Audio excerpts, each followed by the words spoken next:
Melissa, take one. Oh my gosh.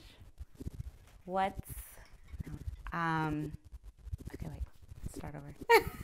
Are you still recording? Yeah. I'm like, how do I want to start this? Like, how do you dive into a story?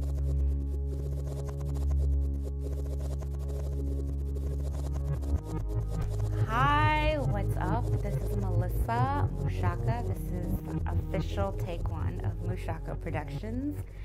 And I have fallen off the map. I've gotten so many hit ups, like, where have you been? Where do you live? What are you doing? And to be honest, it's been crazy. So I've decided to do probably one of the hardest interviews of my career, which is interview myself and just say the real deal.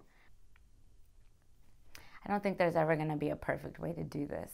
I'm like hella nervous because I never talk about me. I love to interview people. I love to get everyone else's story. But I rarely, unless we're one-on-one with people, I don't talk about me on camera. But I feel as though after taking a big step back from media, I want to, because the kind of media I want to do is transparent and real and raw, and the best way to do that is to start with me.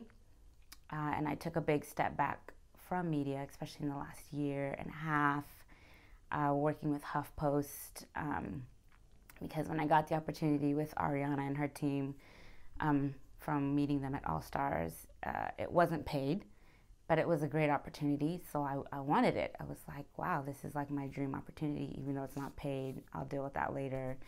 Hustled on the side, babysat, house sat, did whatever I needed to do, but just had this opportunity to run with this platform and tell other stories. And because it's this HuffPost name, people were taking me seriously versus how they treated me on YouTube. Like, yes, they would do interviews, but because I was behind Huff, they were like, oh, yes. So I got to do more. And in the midst of that, I got Huff. 3 months later, I get arrested and charged with the DWI. And I'm like, oh crap, I'm not making any money. And now I have these legal fees, which happened in Texas, but I live in New York City. So I had to fly back and forth. But I was like, it kind of gave me that drive to just focus on the media harder, because I was like, I'm not going to let this stop me. I'm not going to let this get me. Like, really? Like, no, I was just like, you know what, God, I messed up, but I'm going to keep going. I'm going to keep pushing. 2 months later or a month later, my landlords tell 4 of us we have to be out. So I live in Brooklyn, Brownstone, had my own place, and they were like, you have to be out and you have to find a place in April. And I'm like, okay, well, I don't have income. I have all these legal fees and I have to find a place to live. It got really real. But again, I was like, oh, really? I'm just going to keep going. Like, it gave me more hunger and more drive to just be like, I'm going to focus on my media. I was getting opportunities with, bigger names and just bigger things. Like, it's like all of that was working out so beautifully, and my personal life was just like crumbling, and I was dirty broke. But I was so fulfilled from the media. I don't know how to explain it. Like, I feel a little crazy inside when I think about it, because it's like, why would I do that to myself? But I felt like it would work out. I pitched to Huff. I was like, is there ways we can work out getting paid? Like, I tried. But anyways, so I put myself out there to work Coachella, because I've always wanted to do that. And they say yes. So that was April. I get the gig. But again, like, didn't really have much money. But I worked this gig that had paid me, like what, $1,500 or something. And so my landlords were kind of like, well, we also need this money to just solidify all your rent deets. And I was like, Coachella, that. I chose Coachella. So I fly out to Coachella and cover it, which I don't know how responsible that was, but I did it and it was amazing. But while I'm out there, I get this eviction notice and I'm like, oh snap. Again, I'm like, I can't focus on that right now. It just kept feeding me more hunger to just go forward with the media. And I know that just sounds like, I don't know. I don't really know how it sounds from the outside perspective, but inwardly it just kind of, I felt like, no, no, no, no, no, no. I've come so far. I'm not going to let all these hurdles stop me. Yes, this is real life stuff. Yes, this is big deal things. But I just forged forward. I prayed about it and I said, okay, I'm going to work a deal with my landlords when I get back. But right now I can't focus on it.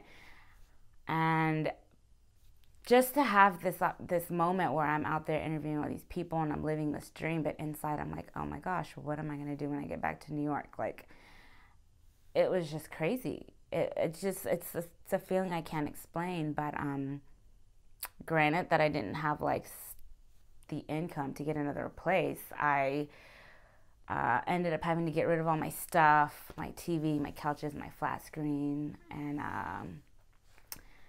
I just like truncated it all down to suitcases and like moved with friends, and was kind of like, do I stay in New York? Do I not? Like, I was going back and forth to Texas also because I had to go before the judge, and it was just, it was a lot. And I didn't realize in those moments that I was taking on so much and not dealing with it all at the same time. And I just kind of fed myself through, well, these opportunities are happening.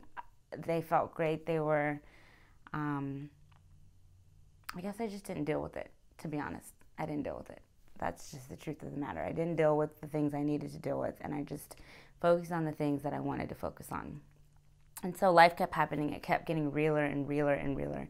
And finally, my mom was like, this is crazy. Like, what is going on with your life? And I was like, she's like, you need to go pray with someone. So I'm Zimbabwean, Christian background. Our family's big on prayer. And I was just like, girl, that is not my focus right now. My focus is I need to be making some money, not praying with someone. She's like, well, I really think you need to go to Canada and pray with this guy who's known as a prophet. And I was like, okay, girl, bye. Like, literally, we're having this kind of like back and forth. And I'm like, Mom, no. Anyways, I don't have the money to get on the MTA. How am I going to get to Canada? Girl, bye. So I let it go. Didn't think of anything of it. And my friend was like, there's a designer who really wants you to interview them. And I was like, okay, great. And so we tried to work out the details.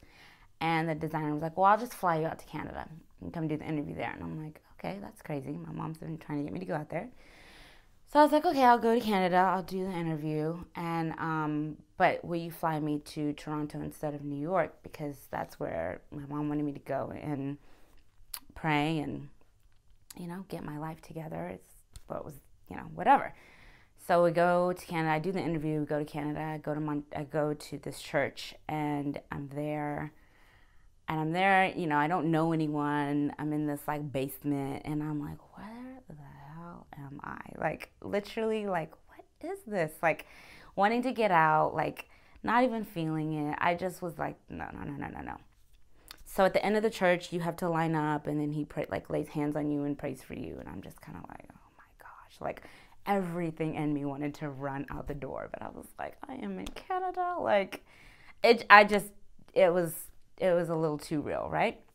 So I walk up, it's my turn, and I walk up to the prophet, and he looks at me and he says, what happened to your father?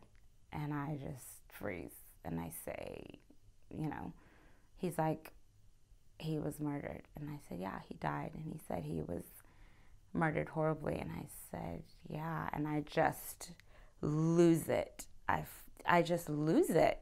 Because I don't know him from Adam. He doesn't know me.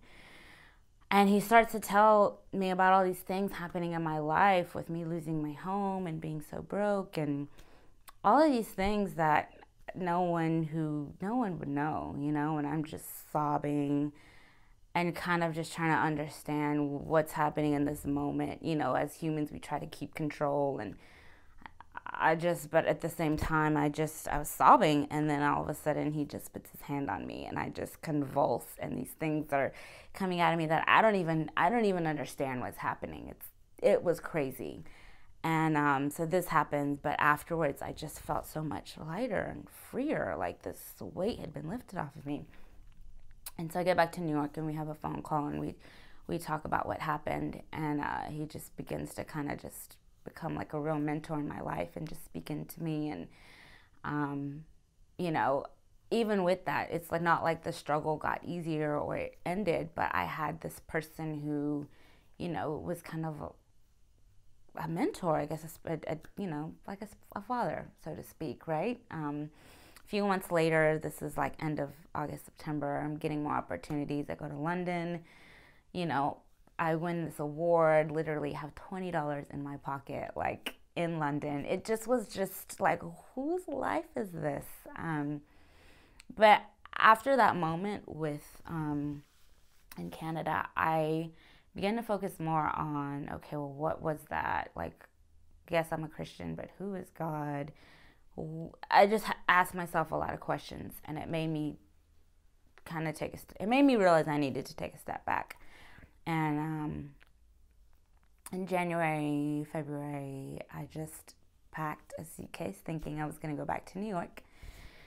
And I didn't. I just bought a one-way flight and went to Texas and was like, I'm going to focus on getting more healing and deliverance and just just unpacking all these things that had happened in my life and in my childhood and things I'd never talked about. And I gave my energy to that, and it just, it also made me re-question, what is it I'm doing in media? Like, why do I do this? Why do I want to do this? Who am I doing it for? And I recognize I never wanted to do media, guys. Like, in the sense of like, yes, I moved to New York to do media, but I always ran from it. I never wanted to, it wasn't like, oh, I wanted to be on camera. Like, this for me, like, I'm sweating. This is so uncomfortable for me to like not have someone who I'm asking questions to and making it about them. I never wanted to make it about me.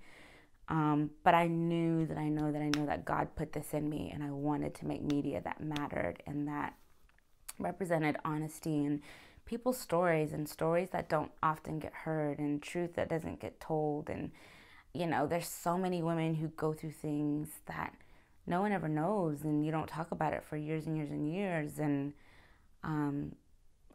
I just dealt with a lot of just that from that. Yeah, I dealt with a lot of that.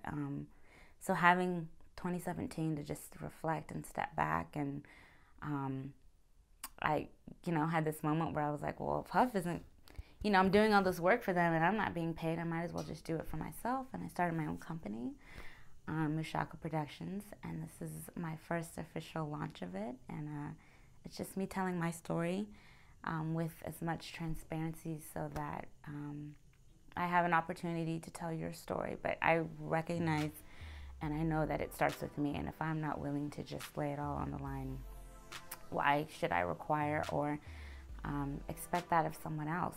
So it's been good. I've been in Texas, and I've been building and growing and healing. And I do want to say thank you to so many people in my life who were by my side, who let me sleep on their sofa, who fed me when I was hungry, who prayed with me, who prayed for me, who listened to me, just really held me down in ways that you don't even know how much that means to me. And I can't wait to return the blessing.